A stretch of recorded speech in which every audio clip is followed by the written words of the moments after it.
അപ്പോൾ നമ്മൾ ഇന്ന് ഡിസ്കസ് ചെയ്യുന്ന സെക്കൻഡ് പഞ്ചവത്സര പദ്ധതിയെക്കുറിച്ചാണ്. ഇതിനെ മഹലനോബിസ് മോഡൽ എന്ന് പറയാം, അല്ലെങ്കിൽ നെഹ്റു മഹലനോബിസ് സ്ട്രാറ്റജി എന്നൊക്കെ പറയാം.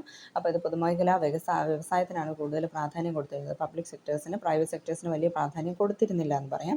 അടിസ്ഥാന വ്യവസായങ്ങൾക്കാണ് പ്രാധാന്യം നൽകിയത്. 1956-61 ആയിരുന്നു ഇത്. ടോപ്പ് ഡൗൺ ഇൻഡസ്ട്രിയലൈസേഷൻ ആയിരുന്നു, വിച്ച് മീൻസ് ചെറുകിട വ്യവസായങ്ങളെയും സപ്പോർട്ട് ചെയ്തിട്ടുണ്ടായിരുന്നു. ദ്രുതഗതിയിലുള്ള വ്യവസായമായിരുന്നു അവരുടെ രണ്ടാമത്തെ ലക്ഷ്യം നിന്ന്. റാപ്പിഡ് ഇൻഡസ്ട്രിയലൈസേഷൻ ആയിരുന്നു. അതിന് വേണ്ടിയിട്ട് അവർ ഒരുപാട് കാര്യങ്ങൾ, ഫണ്ടും കാര്യങ്ങളും ഒക്കെ ഗവൺമെൻറ് ഇൻവെസ്റ്റ് ചെയ്തു. വലിയ വലിയ ഹെവി ക്യാപിറ്റൽ ഗുഡ്സ് ഇൻഡസ്ട്രീസിലൊക്കെ അവരുടെ ഇൻവെസ്റ്റ്മെൻറ്റും കാര്യങ്ങളൊക്കെ ഉണ്ടായെന്ന് പറയാം. പെട്ടെന്ന് ഇൻഡസ്ട്രിയലൈസേഷൻ ഉണ്ടാവണമല്ലോ, അപ്പോൾ അതിന് വേണ്ടിയിട്ട്. അതുപോലെ തന്നെ ഗതാഗത വികസനം മറ്റൊരു ലക്ഷ്യമായിരുന്നു. Give more importance to public sectors like Russian model. അതായത് റഷ്യൻ മോഡൽ എന്ന് പറഞ്ഞു കഴിഞ്ഞാൽ പബ്ലിക് സെക്ടേഴ്സിനായിരുന്നു അവർ കൂടുതൽ പ്രാധാന്യം കൊടുത്തിരുന്നത്. അതേ മോഡലാണ് ഇവിടെയും ഫോളോ ചെയ്യാനായിട്ട് തുടങ്ങിയത്. പിന്നെ ഇൻഡസ്ട്രി ഡെവലപ്പ് ചെയ്യണമെങ്കിൽ അവിടെ സ്വാഭാവികമായിട്ടും ഗതാഗത വികസനം ഉണ്ടാവണം, അല്ലെങ്കിൽ ഇൻഡസ്ട്രിയെ കണക്ട് ചെയ്ത് ഓർത്താൽ മതി. ഗതാഗത വികസനം ഉണ്ടായി ഒരു സ്ഥലത്ത് നിന്ന് മറ്റൊരു സ്ഥലത്തേക്ക് സാധനം എത്തിക്കണ്ടേ, അപ്പം ഗതാഗത വികസനം ഓഫ്കോഴ്സ് ഉണ്ടായേ പറ്റത്തുള്ളൂ. അപ്പോൾ അങ്ങനെ ഗതാഗത വികസനത്തിന് അവർ പ്രാധാന്യം കൊടുത്തു. അതും ഒരു ലക്ഷ്യം തന്നെയായിരുന്നു എന്ന് പറയാം. അതുപോലെ തന്നെ അടിസ്ഥാന ഘടനാ വ്യവസായങ്ങൾക്കാണ് അവർ കൂടുതൽ പ്രാധാന്യം കൊടുത്തത്. ബേസിക് ആയിട്ടുള്ള നമ്മുടെ അടിസ്ഥാന വ്യവസായങ്ങൾക്ക് കൂടുതൽ ഇമ്പോർട്ടൻസ് കൊടുത്തു. പിന്നെ സോഷ്യലിസ്റ്റ് സമൂഹത്തെ വാർത്തെടുക്കുക എന്നുള്ളൊരു ലക്ഷ്യം കൂടി ഉണ്ടായിരുന്നു. അതായത് 1955 കോൺഗ്രസ് ആവടി സമ്മേളനം നടന്നു. അപ്പോൾ ആ കോൺഗ്രസ് ആവടി സമ്മേളനത്തിൽ 1955 നടന്നതിൽ വെച്ചിട്ട് ഒരു സോഷ്യലിസ്റ്റ് സമൂഹത്തെ സൃഷ്ടിക്കുക, റഷ്യയിലെ പോലെ തന്നെ ഒരു സോഷ്യലിസ്റ്റ് സമൂഹത്തെ സൃഷ്ടിക്കുക എന്നുള്ളൊരു ചർച്ചയോട് ഉരുത്തിരിഞ്ഞു വന്നു. അപ്പോൾ ആ ലക്ഷ്യം കൂടി പൂർത്തീകരിക്കുക എന്നുള്ളത് ഈ സെക്കൻഡ് പഞ്ചവത്സര പദ്ധതിയിൽ ഉണ്ടായിരുന്നു. കാരണം 55 ആവടി സമ്മേളനം നടക്കുന്നത്, 56 ഇത് സ്റ്റാർട്ട് ചെയ്യുന്നു. അപ്പോൾ ഒരു വർഷം കഴിഞ്ഞിട്ട് ആ ഒരു ഐഡിയയും കൂടി ഇവിടെ ലക്ഷ്യമായിട്ട് വെച്ചിട്ടുണ്ട്, സോഷ്യലിസ്റ്റ് സമൂഹത്തെ വാർത്തെടുക്കൽ. പിന്നെ തൊഴിലില്ലായ്മ എന്ന് പറഞ്ഞിട്ടുള്ളത് കുറയ്ക്കുക. കാരണം ഇൻഡസ്ട്രീസ് കൂടുതൽ വരുമ്പോൾ തൊഴിലില്ലായ്മ കുറയും, അതിനനുസരിച്ചിട്ട് അവർക്ക് വരുമാനം കിട്ടും. അപ്പോൾ ദേശീയ വരുമാനം കൂടും, GDP വർദ്ധിക്കും. ഇതെല്ലാം കണക്റ്റഡ് ഫാക്ട്സ് ആയിട്ട് ഓർത്തിരിക്കുക. അടുത്തത് വ്യാവസായിക നയമാണ്. വ്യാവസായിക നയം അതായത് സോഷ്യലിസ്റ്റ് മോഡൽ ബേസ്ഡ് വ്യാവസായിക നയമാണ് ഇവിടെ പറഞ്ഞിരിക്കുന്നത്. ഞാൻ ഓൾറെഡി പറഞ്ഞു സോഷ്യലിസം ബേസ്ഡ് ആണ്, സോഷ്യലിസ്റ്റ് സമൂഹത്തെ വാർത്തെടുക്കുക എന്നുള്ളതാണ്. അപ്പോൾ സോഷ്യലിസ്റ്റ് മോഡൽ ബേസ്ഡ് ആയിട്ടുള്ള ഒരു വ്യാവസായിക നയമാണ് ഇവർ കൊണ്ടുവന്നത്. 1956 ഒരു വ്യാവസായിക നയം കൊണ്ടുവന്നത്. അതിനെ ബേസ് ചെയ്തിട്ടാണ് ഈ പോളിസികളെല്ലാം പോകുന്നത്. അപ്പോൾ 1956. പിന്നെ ഇന്ത്യക്കെന്ന് പറഞ്ഞാൽ ഇന്ത്യ ഊന്നൽ കൊടുത്തത് ക്യാപിറ്റലിസം ആണെന്ന് മൊത്തത്തിൽ പറയാൻ പറ്റുമോ? നമുക്ക് ഇല്ല. മിശ്ര സമ്പദ് വ്യവസ്ഥയാണ്. മിക്സ്ഡ് എക്കണോമിക്കാണ് ഇന്ത്യ എപ്പോഴും ഊന്നൽ കൊടുക്കുന്നത്. ഇപ്പോഴും മിക്സ്ഡ് സമ്പദ് വ്യവസ്ഥയാണ് അല്ലേ. അപ്പോൾ അതാണ് വ്യാവസായിക നയം എന്ന് പറയുമ്പോൾ മിശ്ര സമ്പദ് വ്യവസ്ഥയ്ക്കാണ് ഊന്നൽ കൊടുത്തത്. സോഷ്യലിസ്റ്റ് മോഡൽ ബേസ്ഡ് ആയിട്ടുള്ള വ്യാവസായിക നയമായിരുന്നു 1956 കൊണ്ടുവന്നത്. പിന്നെ ഇവരുടെ വളർച്ചാ നിരക്ക് വളരെ ഇമ്പോർട്ടൻ്റ് ആണ്. നമ്മൾ മറ്റേതിൽ പറഞ്ഞ എന്തായിരുന്നു, ഫസ്റ്റ് പഞ്ചവത്സര പദ്ധതി എന്ന് പറയുമ്പോൾ നിങ്ങൾ ആരെങ്കിലുമൊക്കെ പഠിച്ചിട്ടുണ്ടായിരിക്കും. അതായത് 2.1 ആണ് അവിടെ അറ്റൈൻ ചെയ്യാൻ ഉദ്ദേശിച്ചത്. പക്ഷേ 3.6% ആയിട്ട് അത് അറ്റൈൻ ചെയ്യുകയാണ് ചെയ്തത്. അത്രയും റിസൾട്ട് ഉണ്ടായി, അത്രയും ചേഞ്ച് ഉണ്ടായി.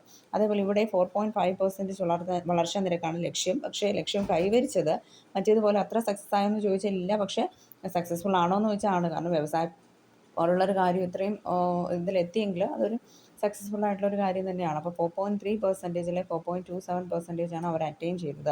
അപ്പം റേറ്റ് കുറച്ച് കുറഞ്ഞാലും അപ്പോൾ 4.3 അല്ലെങ്കിൽ 4.27% എന്ന് പറഞ്ഞിട്ടുള്ളത് അവർ അറ്റൈൻ ചെയ്തു കഴിഞ്ഞാലും മറ്റേതിൽ നിന്ന് സ്ലൈറ്റ്ലി കുറവേ ഉള്ളൂ. അപ്പം സക്സസ് ആയി എന്ന് തന്നെ നമുക്ക് വേണമെങ്കിൽ പറയാം അല്ലേ. വ്യവസായം പോലുള്ളൊരു കാര്യം കൃഷിയെ പോലെ അല്ലല്ലോ. അപ്പം അതിന് കൂടുതൽ ഇൻവെസ്റ്റ്മെൻറ്റ്, മറ്റ് വിദേശ രാജ്യങ്ങളുടെ സപ്പോർട്ടൊക്കെ വേണം. അപ്പം വെച്ചിട്ട് പറയാൻ പറ്റുന്നത് സക്സസ് ആയി എന്നാണ്.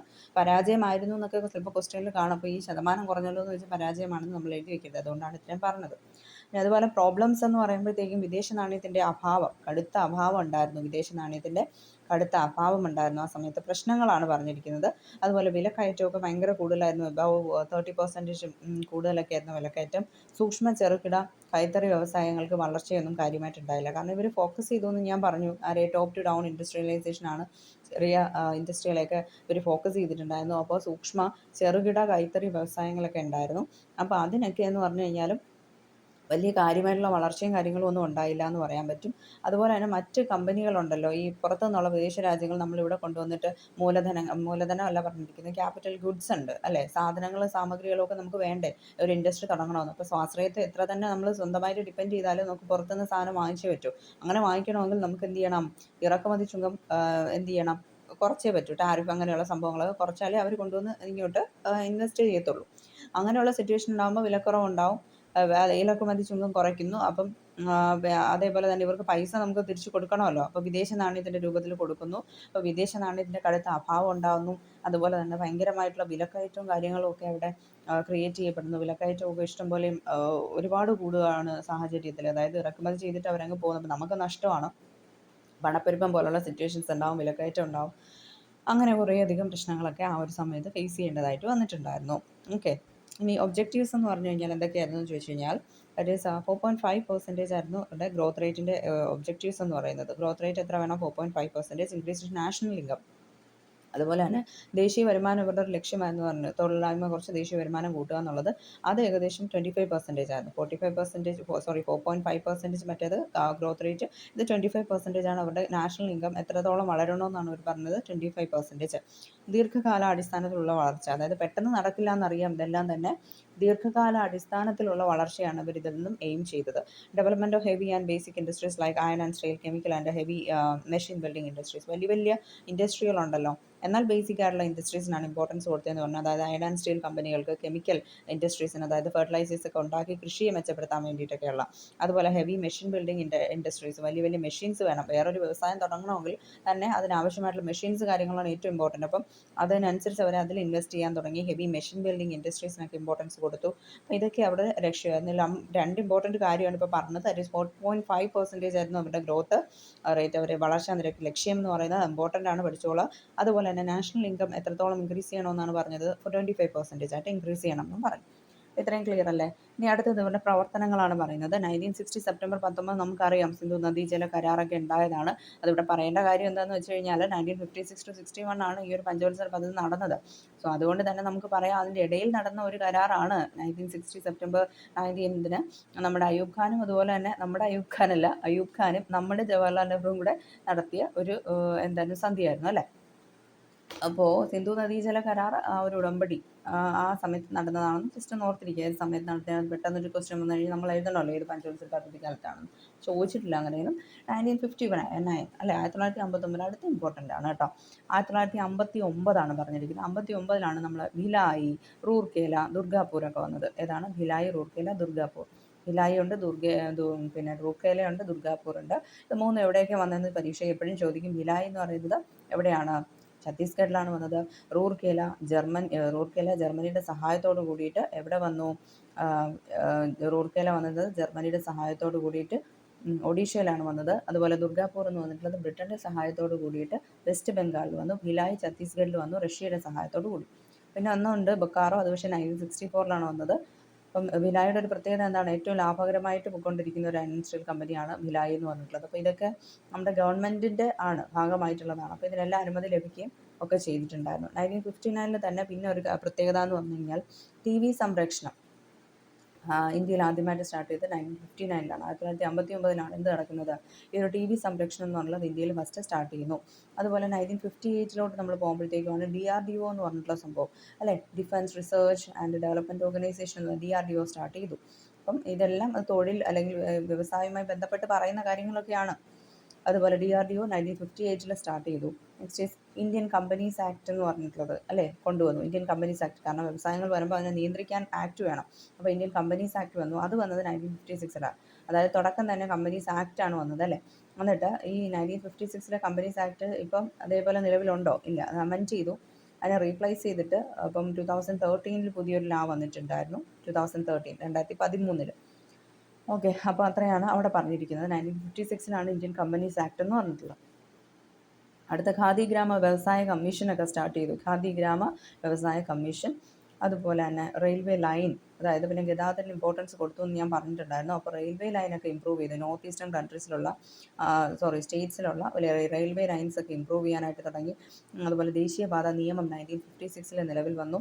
ഇതെല്ലാം ഗതാഗത പുരോഗതിക്ക് എക്സാമ്പിളാണ്. പിന്നെ കൽക്കരി ഉൽപ്പാദനമൊക്കെ കൂടി. അപ്പോൾ അതെല്ലാം തന്നെ നമുക്ക് ഇതിനെല്ലാം എക്സാമ്പിളായിട്ട് പറയാൻ പറ്റും അല്ലേ. പിന്നെ അപ്പോൾ എന്തൊക്കെയാണ് പറഞ്ഞത്? സിന്ധു നദീജല കരാർ ടെസ്റ്റ് എന്ന് ഓർത്തിരുന്നാൽ മതി. ബാക്കിയുള്ളതാണ് ഇമ്പോർട്ടൻറ്റ്. 1959 ഭിലായി, റൂർക്കേല, ദുർഗാപൂർ അനുമതി കിട്ടി. 1959 TV സംപ്രേഷണം ഇന്ത്യയിൽ ആദ്യമായിട്ട് സ്റ്റാർട്ട് ചെയ്തു. 1958 DRDO വന്നു. 1956 2 ആക്ടുകൾ വന്നു. ഏതൊക്കെയായിരുന്നു? ദേശീയപാത നിയമം എന്ന് പറഞ്ഞിട്ടുള്ളത് നിലവിൽ വന്നു. ഇന്ത്യൻ കമ്പനീസ് ആക്ട് വന്നു. അതിനെ റീപ്ലേസ് ചെയ്ത് 2013 പുതിയ ലാ വന്നു. അതുപോലെ ഖാദി ഗ്രാമ വ്യവസായ കമ്മീഷൻ സ്റ്റാർട്ട് ചെയ്തു. പിന്നെ നമ്മുടെ റെയിൽവേ ലൈനൊക്കെ നോർത്ത് ഈസ്റ്റേൺ സൈഡിലൊക്കെ ഇമ്പ്രൂവ് ചെയ്തു. അതുപോലെ കൽക്കരി ഉൽപ്പാദനം എന്ന് പറഞ്ഞിട്ട് വളരെയധികം കൂടി. കൽക്കരി ഉൽപ്പാദനം എന്ത് ചെയ്തു? വളരെയധികം കൂടി. അപ്പോൾ ഇതെല്ലാമാണ് ഇമ്പോർട്ടൻറ്റ് പോയിൻറ്റ്സ്. ഇനി ഇവരുടെ അച്ചീവ്മെൻറ്റ്സ് പറയുമ്പോൾ 25% ആയിരുന്നു നാഷണൽ ഇൻകത്തിൻ്റെ ഗ്രോത്ത് റേറ്റ് എക്സ്പെക്ട് ചെയ്തത്. 20% അവർ അറ്റൈൻ ചെയ്തു. അതുപോലെ പെർ ക്യാപിറ്റ ഇൻകം, ഓരോ ആൾക്കാരിലുമുള്ള ഇൻകം എന്ന് പറയുന്നത് പെർ ക്യാപിറ്റ ഇൻകം എന്ന് പറഞ്ഞാൽ ഇൻക്രീസ് ബൈ 8% ആയിട്ട് കൂടി. ഗ്രോത്ത് റേറ്റ് 4.3 അല്ലെങ്കിൽ ചിലതിൽ 4.27 എന്നാണ് കാണുന്നത്. അപ്പോൾ അത്രയും പെർസെൻറ്റേജ് ആയിട്ട് ഗ്രോത്ത് റേറ്റ് ഡെവലപ്പ് ചെയ്തു. Laid foundation to public sectors and industry. Public സെക്ടേഴ്സിനായിരുന്നു കൂടുതൽ ഇമ്പോർട്ടൻസ് കൊടുത്തത്. Setting up of public sectors, steel mills were set up in Bhilai, Durgapur and Rourkela. ഇതൊക്കെ അവരുടെ അച്ചീവ്മെൻറ്റ്സ് ആണ്. ക്രിറ്റിസിസം എന്ന് പറയുമ്പോൾ പല ആൾക്കാരും എന്ത് ചെയ്തു, സാമ്പത്തിക ശാസ്ത്രജ്ഞരും വിദഗ്ധരും ഒക്കെ ക്രിട്ടിസൈസ് ചെയ്യാൻ തുടങ്ങി. ഡിവാലുവേഷൻ ഓഫ് കറൻസിയുടെ എന്താണ് ഡിവാലുവേഷൻ എന്ന് പറഞ്ഞു കഴിഞ്ഞാൽ എന്താണ് ഉദ്ദേശിക്കുന്നത്? വാല്യൂ കുറയുന്നു, മൂല്യം കുറയുക എന്ന് പറഞ്ഞു കഴിഞ്ഞാൽ അതിൻ്റെ അർത്ഥം പണപ്പെരുപ്പം ഉണ്ടാവുന്നു, ഇൻഫ്ലേഷൻ സംഭവിക്കുന്നു എന്നാണ് അതിൻ്റെ അർത്ഥം, അല്ലേ? ഒരു കറൻസിക്ക് മൂല്യം കുറയുക എന്ന് പറഞ്ഞു കഴിഞ്ഞാൽ അതിൻ്റെ അർത്ഥം ഇൻഫ്ലേഷൻ സംഭവിക്കുന്നു അല്ലെങ്കിൽ പണപ്പെരുപ്പം ഉണ്ടാവുന്നു എന്നാണ് അതിൻ്റെ അർത്ഥം. അപ്പം ആ മൂല്യം കുറച്ചത് എന്തിനു വേണ്ടിയിട്ടായിരിക്കും? ഇമ്പോർട്ട് നടത്താൻ വേണ്ടിയിട്ടല്ലേ? അപ്പോൾ ആ മൂല്യം കുറഞ്ഞ സമയങ്ങളിലൊക്കെ ഹെവി ഇമ്പോർട്ടുകൾ ഉണ്ടായി. 2 തവണയോളം ഹെവി ഇമ്പോർട്ട്സും കാര്യങ്ങളൊക്കെ ഉണ്ടായിട്ടുണ്ടായിരുന്നു. അപ്പോൾ ഹെവി ഇമ്പോർട്ട്സ് ഉണ്ടായി 2 ടൈംസ് എന്നാണ് 2 വിദേശ നാണ്യത്തിൻ്റെ കുറവ്, വിലക്കയറ്റം കൂടി, ചെറുകിട സൂക്ഷ്മ കൈത്തറി വ്യവസായങ്ങളൊക്കെ സ്ലോ ഡൗൺ ആയി. പ്രൈവറ്റ് സെക്ടേഴ്സ് കൺസ്യൂമർ ഗുഡ്സിലേക്ക് മാത്രം ഒതുങ്ങിപ്പോയി. കാരണം അവർക്ക് മറ്റു വലിയ നിർമ്മാണശാലകളൊന്നും ഏറ്റെടുക്കാൻ പറ്റില്ല. ഓൺലി പബ്ലിക് സെക്ടേഴ്സിന് മാത്രമേ ഇത് പറ്റുന്നുണ്ടായിരുന്നുള്ളൂ. കൺസ്യൂമർ ഗുഡ്സിലേക്ക് മാത്രം ഒതുങ്ങി. അഗ്രികൾച്ചറൽ നിന്ന് പെട്ടെന്ന് ഇൻഡസ്ട്രിയിലേക്ക് വരുന്നത് സ്യൂട്ടബിൾ ടൈമിലായിരുന്നില്ല. ഇതെല്ലാം അവരുടെ ക്രിറ്റിസിസംസ് ആയിരുന്നു. അവിടെ ഞാൻ പറയുന്നൊരു ടേം ഇതുമായിട്ട് റിലേറ്റ് ചെയ്തിട്ടല്ല, ഓരോ ടേം ഒരിടത്ത് കണ്ടതുകൊണ്ട് ജസ്റ്റ് ഒന്ന് സൂചിപ്പിക്കുക. സ്റ്റാഗ്ഫ്ലേഷൻ, ഇൻഫ്ലേഷൻ എന്നൊക്കെ നമ്മൾ കേട്ടിട്ടുണ്ട്, ഡീവാലുവേഷൻ കേട്ടിട്ടുണ്ട്, അല്ലേ? അപ്പോൾ എന്താണ് സ്റ്റാഗ്ഫ്ലേഷൻ എന്ന് പറഞ്ഞു കഴിഞ്ഞാൽ? ഇൻഫ്ലേഷൻ്റെ നേരെ ഓപ്പോസിറ്റ് ആണെന്ന് എഴുതി വയ്ക്കുന്നത്. ഇൻഫ്ലേഷൻ തന്നെയാണ്, പണപ്പെരുപ്പം ഉണ്ടാകുന്നു. അതേസമയം ഉയർന്ന പണപ്പെരുപ്പത്തോടൊപ്പം എന്ത് സംഭവിക്കുകയാണ് ചെയ്യുന്നത്? അവിടെ കുറഞ്ഞ സാമ്പത്തിക വളർച്ച, ഉയർന്ന തൊഴിലില്ലായ്മ കൂടി ഉണ്ടാകും. ഈ കണ്ടീഷൻസ് എല്ലാം ഇവിടെ ഉണ്ടായിരുന്നെന്ന് നമുക്ക് പറയാൻ പറ്റില്ല. അപ്പോൾ അതുകൊണ്ട് സ്റ്റാഗ്ഫ്ലേഷൻ ഞാൻ അല്ലാത്തൊരു ടേമായിട്ട് പറഞ്ഞതാണ്. കുറഞ്ഞ സാമ്പത്തിക വളർച്ചയും ഉയർന്ന തൊഴിലില്ലായ്മയും ഉയർന്ന പണപ്പെരുപ്പവും, ഈ 3 കണ്ടീഷൻ ഒന്നിച്ച് വരുന്ന ആ ഒരു പ്രോസസ്സിനെ നമ്മൾ പറയുന്ന പേരാണ് സ്റ്റാഗ്ഫ്ലേഷൻ എന്നാണ് പറയുന്നത്. സ്റ്റാഗ്ഫ്ലേഷൻ. ഓക്കെ. അടുത്ത ഇവരുടെ പ്രയോറിറ്റീസ്. നമ്മൾ കുറച്ച് പ്രയോറിറ്റീസേ പറഞ്ഞിട്ടുള്ളൂ. ഇനി കുറേ കൂടി അധികം പ്രയോറിറ്റീസ് ഉണ്ട്. അപ്പോൾ ആ പ്രയോറിറ്റീസ് ഓർത്തിരിക്കാനായിട്ടുള്ള ഒരു നിമോണിക്സ് അല്ലെങ്കിൽ ഒരു കോഡാണ് drastic and highly secret tricks. എന്താണ് drastic and highly secret tricks? അത് പഠിച്ചോളൂ ഇപ്പോൾ തന്നെ. Drastic and highly secret tricks. Drastic and highly secret tricks. ഇതിൽ ഓരോ ലെറ്റേഴ്സ് എന്തിനെ സൂചിപ്പിക്കുന്നതെന്ന് പറയാം. ഡ്രാസ്റ്റിക്കിലെ ഡി സൂചിപ്പിക്കുന്ന ഡെവലപ്മെൻറ്റ് ഓഫ് ഹെവി ഇൻഡസ്ട്രീസ്, അല്ലേ? അത് അവരുടെ ലക്ഷ്യമായിരുന്നില്ലേ, പ്രയോറിറ്റി ആയിരുന്നല്ലോ ഹെവി ഇൻഡസ്ട്രീസിന്, എസ്പെഷ്യലി പബ്ലിക് സെക്ടേഴ്സിൽ. അതുപോലെ തന്നെ ആർ എന്ന് പറഞ്ഞ റെയിൽവേ ലൈൻസ്, അല്ലേ? അതുപോലെ എ എന്ന് പറയുന്നത് വളരെ ഇമ്പോർട്ടൻ്റ് ആയിട്ടുള്ള മറ്റൊരു കാര്യം നമ്മൾ ഇതുവരെ പറഞ്ഞില്ല, അത് അറ്റോമിക് എനർജി കമ്മീഷൻ. എന്താണ് അറ്റോമിക് എനർജി കമ്മീഷൻ്റെ കാര്യം? അതിൽ വരുന്നൊരു കാര്യമാണ്. എസ് എന്ന് പറഞ്ഞ സ്റ്റീൽ പ്ലാന്റ് ഓർ മിൽ, അത് നമ്മൾ ഓൾറെഡി പഠിച്ചു. അതുപോലെ ടി എന്ന് പറയുന്നത് ഇമ്പോർട്ടൻ്റ് ആയിട്ടുള്ള കാര്യമാണ്, Tata institute of fundamental research, Mumbai. ഇതൊക്കെ എങ്ങനെയാണ് ഇവിടെ ഇമ്പോർട്ടൻ്റ് ആയിട്ട് വരുന്നത് നമുക്ക് പഠിക്കാം. അറ്റോമിക് എനർജി കമ്മീഷൻ നമ്മൾ പുതുതായിട്ട് കണ്ടു. അതുപോലെ തന്നെ ഇവിടെ കണ്ട മറ്റൊരു കാര്യം എന്ന് പറഞ്ഞാൽ Tata institute of fundamental research, Mumbai. Okay, അതും കണ്ടു.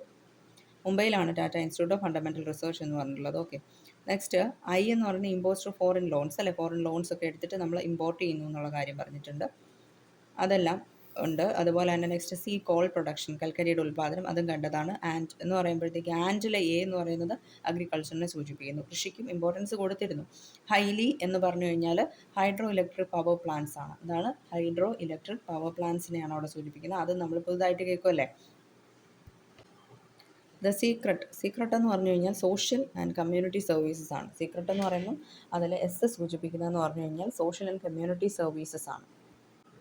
അതിൽ വരുന്നതാണ് ഏതൊക്കെയാണ് ട്രിക്സ് എന്ന് പറയുന്നത്. ട്രിക്സ് എന്ന് പറയുമ്പോൾ റൂറൽ ഇൻസ്റ്റിറ്റ്യൂഷൻസ്, ഗ്രാമങ്ങളിലൊക്കെ ചില സ്ഥാപനങ്ങൾ അവരുടെ ഡെവലപ്മെൻറ്റിന് വേണ്ടി സ്ഥാപിക്കുക. അതുപോലെ ഗ്രാമങ്ങളിൽ സ്ഥാപിച്ച നഗരങ്ങളിലും വേണ്ടേ, ഇപ്പോൾ നഗരങ്ങളിൽ ഇൻസ്റ്റിറ്റ്യൂഷൻസ്, ഫെസിലിറ്റീസ് സ്ഥാപിക്കുക. കമ്മ്യൂണിക്കബിൾ ഡിസീസസ് കൺട്രോൾ ചെയ്യുക. അതുപോലെ safe water supply and sanitation എന്ന് പറഞ്ഞിട്ടുള്ളത്. പിന്നെ ടെക്നിക്കൽ മാൻ പവർ, അത് ഇമ്പ്രൂവ് ചെയ്യണം, അല്ലേ? ടെക്നിക്കൽ മാൻ പവർ ഇമ്പ്രൂവ് ചെയ്യണം, ഇൻഡസ്ട്രീസ് ഒക്കെ ഡെവലപ്പ് ചെയ്യണമെങ്കിൽ. അതെല്ലാം ഇമ്പോർട്ടൻ്റ് ആയിട്ടുള്ള കാര്യമാണ്. പിന്നെ സീക്രട്ടിൽ എസ് സൂചിപ്പിക്കുന്ന സോഷ്യൽ ആൻഡ് കമ്മ്യൂണിറ്റി സർവീസ്. പിന്നെ hydro electric power plants, atomic energy commission, Tata institute of fundamental research എന്ന് പറഞ്ഞിട്ടുള്ളത്. ഇത്രയും കാര്യങ്ങൾ ഇമ്പോർട്ടൻ്റ് ആയിട്ട് ഓർത്തിരിക്കുക. ഇനി എങ്ങനെയാണ് ഇതൊക്കെ ഇവിടെ വന്നത് എന്നുള്ളതാണ്. അതായത് ഇവിടെ ഈ ഒരു സെക്കൻഡ് മെജോറിറ്റി പദ്ധതി കാലത്ത് ഇതിനൊക്കെ ഇമ്പോർട്ടൻസ് എങ്ങനെയാണ് വരുന്നതെന്നാണ് നമ്മൾ നോക്കാൻ പോകുന്നത്.